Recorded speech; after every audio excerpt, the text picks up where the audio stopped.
নমস্কাৰ, good morning সকলোকে স্বাগতম জনাইছোঁ মোৰ এটি নতুন মিনি ভ্লগলৈ। আশা কৰোঁ আপোনালোক ভালে আছে, ময়ো ভালে আছোঁ। বৰ্তমান মই যাব লৈছোঁ মৰিগাঁৱলৈ বুলি, আৰু যোৱাৰ আগতে মই বৰমাহত সোমাই যাব কৈছিলে, কাৰণ বস্তু এটা নিবলৈ গৈছিল। আৰু এয়া ফাইনেলি বৰমাহত সোমালৈ আছে মোৰ বৰমাহঁতৰ ঘৰ। আৰু পিছফালে দেখিব পাৰিছে মোৰ বৰ্তা ল'ৰা, মোৰ দাদা হয়। আৰু তাৰ পৰা আহি চাৰিআলি আহিলোঁ, আৰু চাৰিআলিত ৰৈ গাড়ী নাই, আৰু ফাইনেলি টুমটুম এখন পালোঁ। আৰু চাৰিআলিতে অলপ সময় ৰখাৰ পাছত দুজনমান মানুহ হোৱাৰ পাছত দাদাই আমাক মৰিগাঁৱলৈ বুলি লৈ গ'ল, আৰু এয়া মৰিগাঁৱলৈ গৈ আছোঁ। মৰিগাঁৱত যিহেতু বেংকৰ কাম আছিলে, ফাইনেলি বেংকৰ কামখিনি হৈ গ'ল, কিন্তু আপোনালোকক দেখাব নোৱাৰিলোঁ।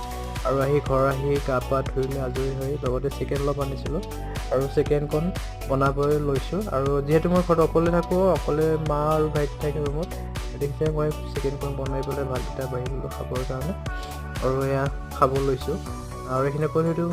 ভিডিঅ'টো যদি চাই ভাল পাইছে তেনেহ'লে লাইক, কমেণ্ট লগতে মোৰ চেনেলটো ছাবস্ক্ৰাইব কৰিবলৈ নাপাহৰিব। লগ পাম তেনেহ'লে অন্য এটা নতুন ভিডিঅ'ত। আজিলৈ আহিছোঁ।